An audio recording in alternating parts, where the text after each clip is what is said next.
Hey everyone, today I'm going to talk about LTV, a common acronym in the real estate world. Now, what is LTV? LTV stands for your loan to value ratio. It's used in banking when lenders are looking at the risk of a loan. The higher the LTV ratio is, the lower the down payment amount becomes, which also means you are a bigger risk to the bank. The lower the LTV ratio is, the larger the down payment amount becomes, but you are less risky in the eyes of the bank. Now, typically, the lower your LTV is, the rates you receive from a bank will be lower as well because you're less risky. The higher the LTV is, the higher your rate will be because you're more risky to the bank.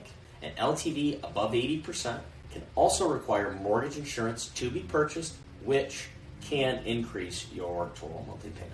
The more money you put down, the better your terms can be.